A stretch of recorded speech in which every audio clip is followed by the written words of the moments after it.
부동산의 부합에 관한 설명으로 옳은 것은 건물 임차인이 권원에 기하여 증축된 부분의 구조상, 이용상 독립성이 없더라도, 독립성이 없다라고 하는 얘기는 지금 건물하고 부합이 됐다는 얘기죠. 이 얘기가 부합이 됐다.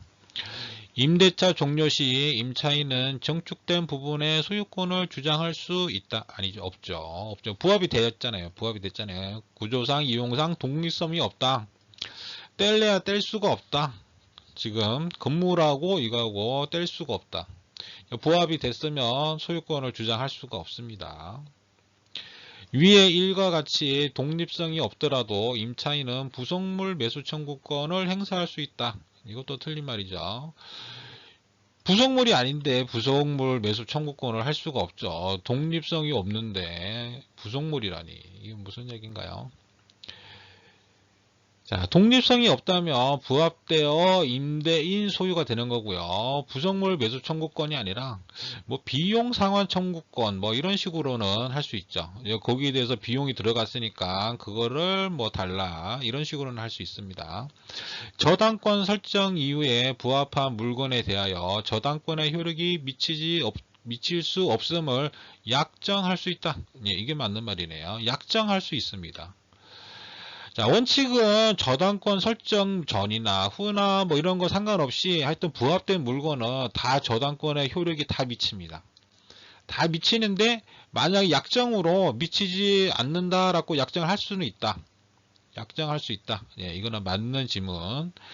자연적인 원인에 의하여 부합이 인정되는 경우는 있습니다. 있고 자연적 원인이라든지 뭐 인공적 원인이든 뭐 다 있어요. 경우 따라 다 틀립니다. 부합 할 수 있죠. 시가 1억의 상당의 부동산 그리고 시가 2억 상당의 동산이 부합을 했다. 특약이 없는 한 동산의 소유자가 그 부동산의 소유권을 취득한다. 아닙니다. 부동산의 소유자가 취득을 합니다. 부동산의 소유권을. 부동산에 지금 이 소유권을 갖고 있는 사람이 당연히 이 동산을 흡수를 해야겠죠. 부합이 되면. 동산은 움직이는 거잖아요. 부동산은 이제 뭐 건물, 토지 이렇게 움직이지 않는 동산. 자, 이거를 좀 간단하게 정리를 한번 해볼게요. 자, 부합에 관한 조문 보고 갈게요. 250주에 부동산의 부합, 부동산의 소유자, 이 건물주가 있어요. 그 부동산에 부합한 물건의 소유권을 취득한다. 여기에 뭔가 시설이 부합이 됐어요. 그러면 이것까지도 다 소유를 한다. 부동산 소유자가. 그러나 타인의 권한에 의하여 부속된 것은 그러하지 않는다. 타인의 권한이라고 하는 거는 뭐 지상권, 지역권, 전세권 뭐 이런 타인의 권한에 의해서 부속된 것은 그리하지 않는다. 자, 부합의 정도 어느 정도 돼야지 부합이 된 거라고 보냐. 훼손하지 아니하고 분리할 수 없다. 분리에 과도한 비용이 든다. 분리하면 경제적 가치가 심히 감소한다. 이럴 정도로 됐을 때 부합이 된다.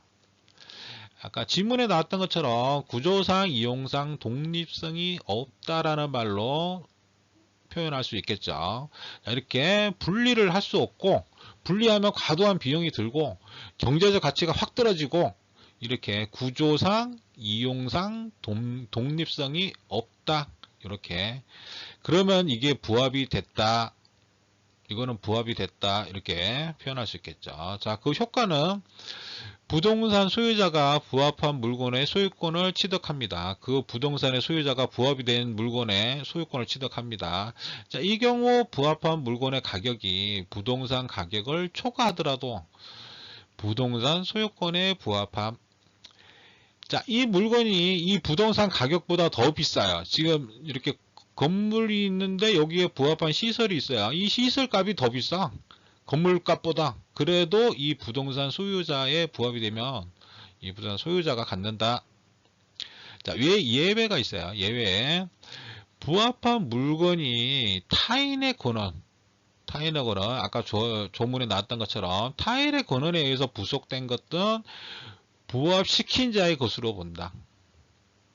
자, 이게 타인의 권한이랄 거는 아까처럼 뭐 지상권, 전세권, 뭐 임차권, 뭐 이런 다른 권한, 소유권 말고 다른 권한에 의해서 부속된 거는 부합시킨 자의 것으로 본다. 자, 이렇게 권한이 있더라도 부속물이 독립성이 없다면 부합시킨 자의 것이 아니다. 자, 요 관계, 요걸 알고 계셔야 돼요. 자, 조문에 나왔던 거, 이렇게 보면은, 이거, 잠시만요. 자, 여기 좀 지우고, 다시 한번 조문을 정확하게 한번 읽어볼게요. 지금, 얘기했던 거 내용 생각하시면서 부동산의 소유자는 그 부동산에 부합한 물건의 소유권을 취득한다. 그러나 타인의 권한에 의하여 부속된 것은 그러하지 아니한다. 자, 부합시킨 자의 것이란 얘기죠. 부합시킨 자. 하지만 여기에 나와 있는 것처럼 근원이 있다고 하더라도 부속물이 독립성이 없으면 부합시킨 자의 것이 아니다라고 나와 있어요. 요거까지 조문에는 여기까지 나왔지만 여기까지 이제 알고 계셔야 돼요. 여기까지 독립성이 있어야 돼요. 그러니까 떨어질 수 있어야지 따로 얘한테 권한을 가지고 한 부속물이라도 소유권을 줄 수가 있는 거예요. 소유권을 하면은 부합한 물건을 저당권 설정 전 부합인지 설정 후 부합인지 불문하고 저당권의 효력이 미친다. 그렇죠. 자, 판례를 보면 쉽게 알 수 있어요. 건저당에 의한 경매 절차에서 경매 목적물로 평가하지 아니하였다 하여도 경락인은 정축 부분의 소유권을 취득한다.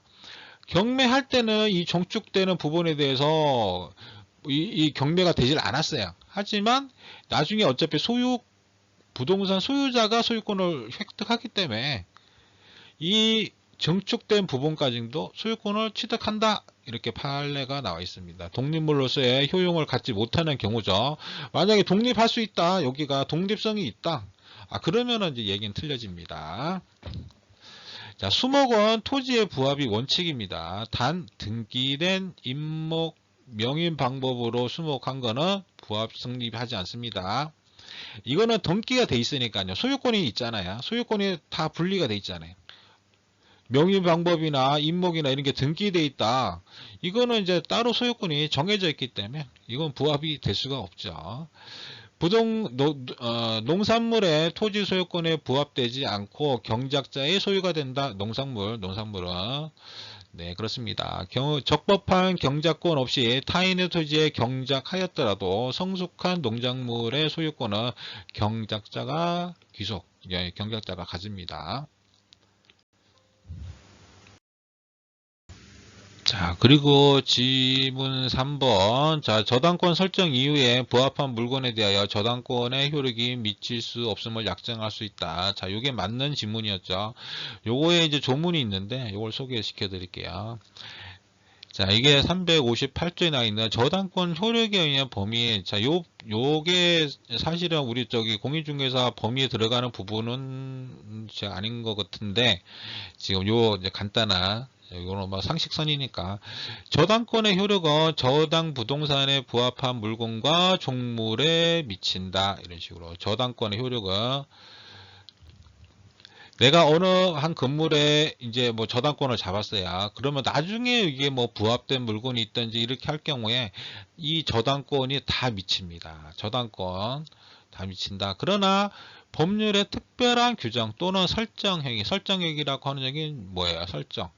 이제 뭐 특약으로 잡는다는 얘기죠. 특약으로 다른 약정이 있으면 그리하지 아니한다.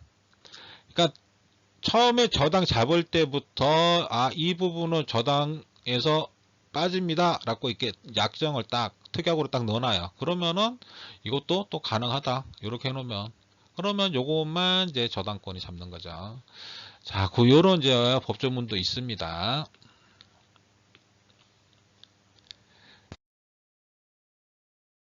부합에 관한 설명으로 틀린 것은 부동산 간에도 부합이 인정될 수 있다. 뭐 당연하게 맞는 말이죠. 부동산 간, 동산 간, 뭐 부동산 동산 간 다 가능합니다.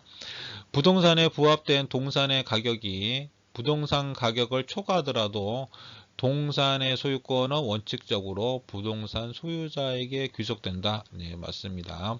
자, 부동산하고 동산하고 했을 때 부합이 됐어요. 부합이 됐으면 부동산 소유자한테 귀속이 됩니다. 동산은.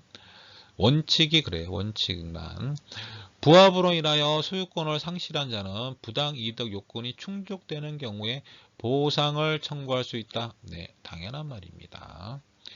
부합으로 인해서 소유권을 상실했잖아요. 그러면은 당연히 보상을 청구할 수 있죠. 토지 소유자와 사용 대차 계약을 했대요. 사용 차주가 자기 소유의 수목을 그 토지에 식재한 경우, 자, 사용 대차를 하고 거기에 나무를 심었습니다. 나무를. 그 수목의 소유권자는 여전히 사용 차주이다. 뭐 당연하죠. 지금 사용 대차를 했잖아요. 사용 대차를 하고 내가 거기다 심었는데 당연히 자기 거죠. 사용 차주 거. 이거 맞는 지문. 매도인에게 소유권이 유보된 시멘트를 매수인이 제3자 소유의 건물 건축공사에 사용한 경우 그 제3자가 매도인의 소유권 유보에 대해 악의라면 특별한 사정이 없는 한 시멘트는 건물에 부합하지 않는다. 부합하죠. 하면은. 자, 지금 부합에 대한 정의를 잘 생각해 보시면 부합이라고 하는 거는 이게 뭐 선이라고 해서 부합을 한다, 뭐 악이면 부합이 아니다, 이게 아니잖아요. 그렇죠? 뭐든지 어떤 물건에 대해서 그게 뭐 뗄 수도 없고 독립도 안 되고 구조상으로 붙어 있고 이용상으로도 그렇고 이런 식으로 뭐 떼려면 현저하게 비용이 많이 든다든지 이 경제적 가치가 확 죽어버린다든지 이런 독립성이 없으면서 이렇게 딱 붙어버린 이걸 부합이라고 그러잖아요. 선이 악이하고는 상관없죠. 선이냐 악이냐 상관없이 부합을 합니다. 이건 뭐 간단하게 알 수 있는 건데 지문상으로 이게 무슨 의미인지 자꾸 생각하다 보면 시간 되게 많이 잡아먹을 것 같은 지문이에요. 이 지문은 제가 조금 정리를 해드릴게요. 간단하게. 자, 요게 29회 지문이고요. 요게 30회 지문인데 비슷한 지문이라서 같이 한번 해보겠습니다. 매수인이 제3자와의 도급계약에 따라 매도인에게 소유권이 유보된 자재. 자, 자기 자재를 하면 되는데 매도인에게 소유권이 유보된 자재를 제3자의 건물에 부합한 경우 매도인은 서원이 무과실의 제3자에게 보상을 청구할 수 있다. 이게 틀린 지문입니다. 이게 이제 없다 이렇게 이제 맞는 지문이 되는 거예요. 자, 그리고 매도인에게 소유권이 유보된 시멘트를 자, 매도인에게 지금 소유권이 유보가 된 시멘트 그리고 매수인이 자, 이 매수인이 시멘트를 이 제3자 소유 건물에 건축하면서 사용을 했어요. 사용을 한 경우 제3자가 매도인의 소유권 유보에 대해 이 3자가 이걸 알았어요. 여기 악이. 원래 지금 내 건데 지금 소유권이 다 넘어온 게 아니네. 그런데 이 매수인한테 이걸 산 거예요. 사서 자기 건축할 때 이제 사용을 한 거죠. 사용을. 그러니까 악이죠. 악이. 특별한 사정이 없는 한 시멘트는 건물에 부합하지 않는다. 아니죠. 부합하죠. 지금 시멘트는 여기 부합을 하죠. 부합이라고 하는 의미는 이게 악이냐 뭐 선이냐 이런 걸로 부합이냐 아니냐 이걸 따지는 게 아니죠. 그렇죠? 뭐 선이면은 부합이 되고 뭐 악이면은 부합이 아니고 뭐 이건 아니잖아요. 하면은 부합이라고 하는 거는 구조적으로 뭐 이용상 독립성 뭐 이런 거 지금 여기에 분리가 되냐 안 되냐 이런 걸로 해서 부합이냐 아니냐 이걸 하잖아요. 자, 그런 의미고요. 29회 거는 여기 매도인, 매수인 똑같은 건데 이번에 위에 29회 거는 이게 선이에요. 선인데 여기에 청구를 할 수 있냐? 이 얘기를 물어보는 거거든요. 근데 이렇게 청구를 못하죠. 선이든 악이든 모두 부합이 됩니다. 뭐 선이라고 부합되고 악이라고 부합이 안 되고 이게 아니에요. 하면은 부합은 다 되고 선이라면 매도인이 보상 청구를 할 수가 없어요. 보상 청구를. 근데 만약에 악이 여기가 알면서 이렇게 했다 그러면은 보상 청구는 할 수 있습니다. 보상 청구는 할 수 있습니다. 여기 29회 때 문제에서는 많이 여기가 악이었다. 그러면은 이 보상 청구를 할 수 있다. 이 질문이 맞는 거예요. 하면은 지금 근데 여기는 선이라서 이 지문이 틀린 거가 되는 거고요. 자, 다음은 공유에 대해서 해볼게요. 공유에 관한 설명으로 옳은 것은 지금 공유 같은 경우는 시험 문제 꼭 나오는 부분들이니까 좀 신경 써서 조금씩 차이들이 있기 때문에 잘 해볼게요. 자, 1번 옳은 거 공유자 전원이 임대인으로 되어 공유자 전원이 임대인으로 되어 공유물을 임대한 경우 자, 그 임대차 계약을 해지하는 것은 특별한 사정이 없는 한 공유물의 보존 행위이다. 자, 보존이라고 하는 거는 뭘까요? 보존. 보존은 현상 유지를 한다는 얘기죠. 보존이라고 하는 말은 현상 유지. 지금 상태를 계속 유지를 시키는 거잖아요. 보존이라고 하는 거는. 근데 임대차 계약을 해지를 한대요. 해지를 한다는 건 보존이 아니죠. 보존이 아니죠. 보존이 아니죠. 하면은. 근데 뭐 관리 행위가 되겠죠. 관리 행위. 자, 그 다음에 개별 채권자들이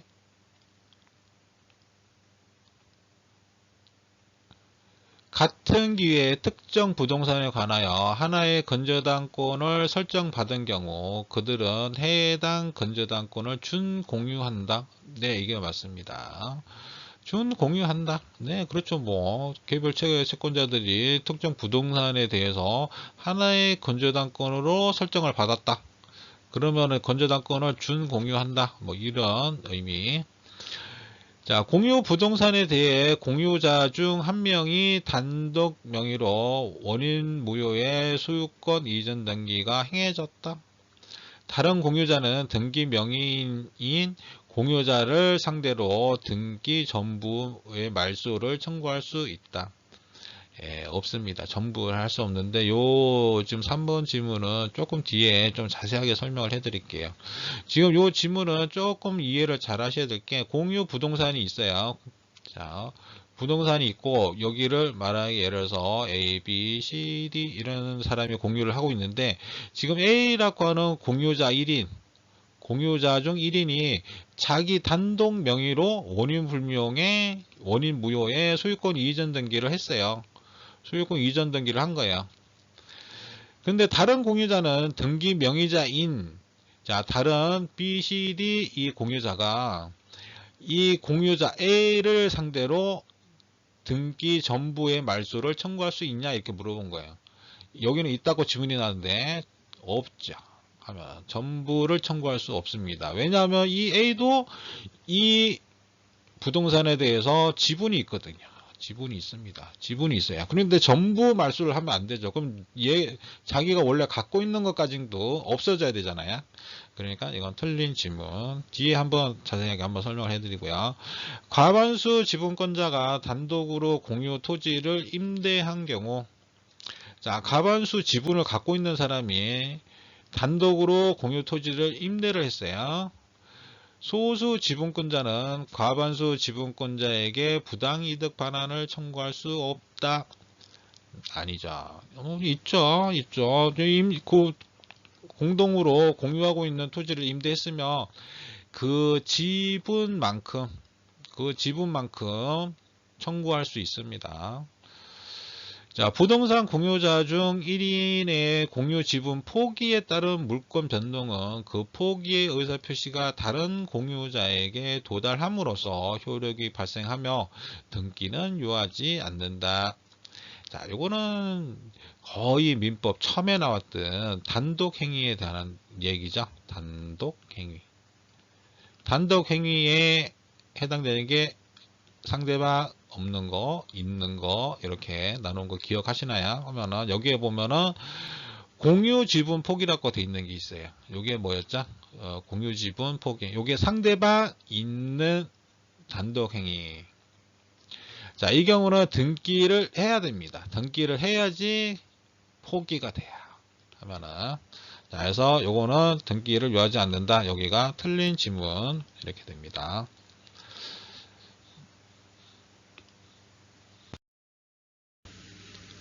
자, 물건의 공유, 물건의 지분에 의하여, 지분, 뭐 20%, 30% 이런 지분에 의하여 수인의 소유로, 수인이 여러 명 소유로 된 때에 공유로 한다. 공유자의 지분은 균등한 것으로 추정. 그럴 거 뭐 50%, 50%겠지? 이렇게. 공유자의 그 지분을 처분할 수 있고, 자, 그 지분, 내가 뭐 20% 갖고 있으면 20% 처분할 수 있고, 공유물 전부를 지분의 비율로 20%, 20%면 20%, 50%면 50% 이렇게 지분의 비율로 사용 수익할 수 있다. 자, 공유가 성립하는 거는 자, 법률 행위가 의사의 합치, 서로 이제 공동으로 소유하겠다라는 뭐 A라는 B라는 사람의 의사가 있어야겠죠. 서로 공동으로 하자. 공동 소유, 그러면 공유가 되는 거죠. 그리고 등기를 해야 됩니다. 등기를. 공유의 등기를 해야 되죠. 그 지분의 등기, A, B 이렇게 공유합니다. 그리고 지분은 뭐 20대 80입니다. 이런 식으로 지분의 등기를 해야 됩니다. 지분 등기 없으면 균등한 것으로, 그냥 두 명이면 50대 50 이런 식으로 균등한 것으로 추정합니다. 자, 그 다음에 공유 관계. 지분에 자유롭게 처분 가능해요. 양도, 담보, 포기 다 됩니다. 지분이 양도된 경우 공유자와의 공유관계 그대로 양수인에게 승계됩니다. 이거 뭐 당연한 얘기죠. 뭐 그렇게 팔았으면 양도했다는 얘기는 팔았다는 얘기죠. 매매를 해가지고 양도 너한테 줬다 이렇게 하면 똑같이 승계가 된다. 공유물 분할금지 특이, 뭐 만약에 이제 이렇게 토지가 하나 있는데 이거를 뭐 A, B, C, D 막 이런 식으로 공유를 했어요. 공유를 했는데 이거를 나중에라도 분할을 하지 않고 싶어요. 그러면 이 분할금지 특약을 등기할 때 같이 써줘야 돼요. 등기를 해야지만 지분이 양수인에게 대항할 수 있어요. 서로 이제 대항할 수 있다는 얘기죠. 자, 그리고 사용, 공유자 1인이 공유물 전부를 배타적 독립적으로 사용하면 안 됩니다. 하면은 지분의 비율로 사용 수익해야 되겠죠. 만약에 전부 사용한다면 그 지분별로 부당이득 반환 청구가 가능합니다. 그러니까 수익을 줘야죠. 여기에 나눠서 그 비율별로 똑같이 공동 소유니까.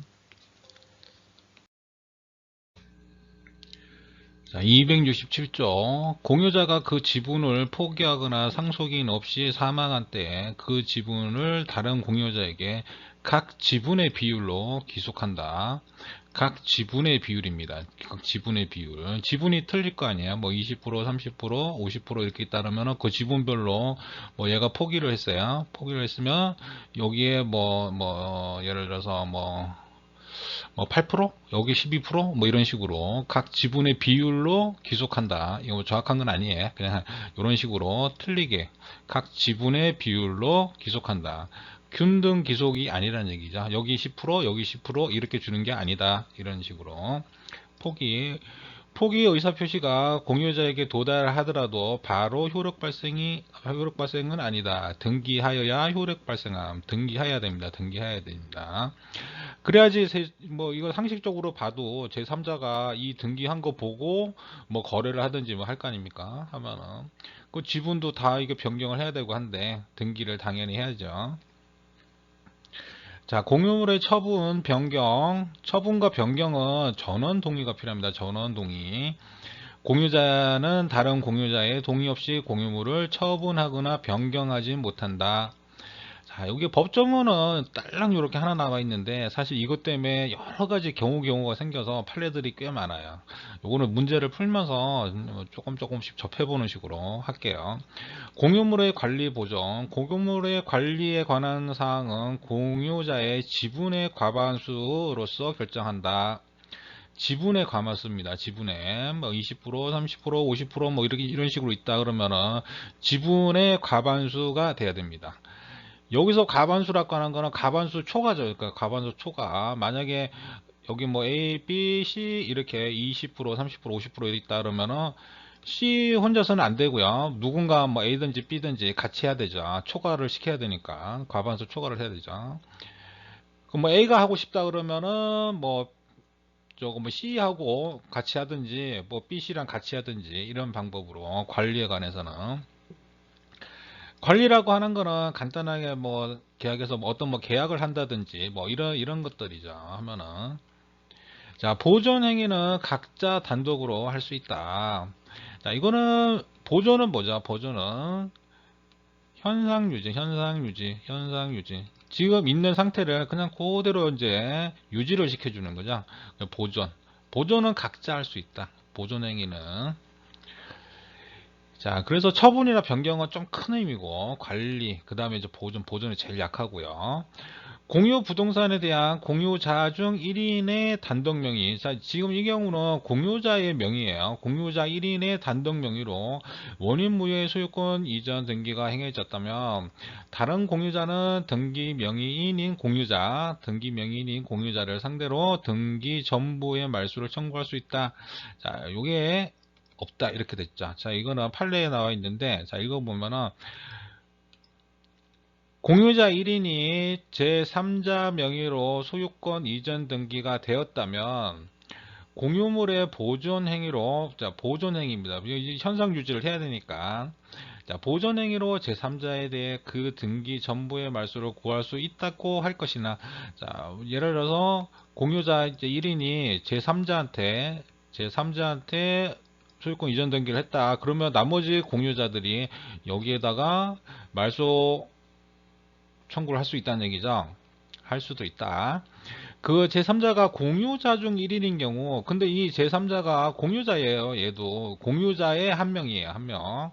인 경우 동인의 공유물 공유 지분에 관하여 실체 관계가 부합하므로, 왜냐하면 얘도 지분이 있기 때문에 원래 자기 소유 지분이 있잖아요. 그래서 실체 관계가 부합한대요. 부합하니까 그 공유자의 공유 지분을 제외한 나머지 공유 지분 전부에 대하여 말소 등기 절차의 이행을 구할 수 있다. 자, 이런 식의 판례입니다. 조금 이해되셨나요? 이거 다음 시간에 좀 더 이어서 문제 몇 개 풀면서 한번 또 여기 지문 조문 말고 지문에 나와 있는 판례들 그걸 좀 공부해 볼게요.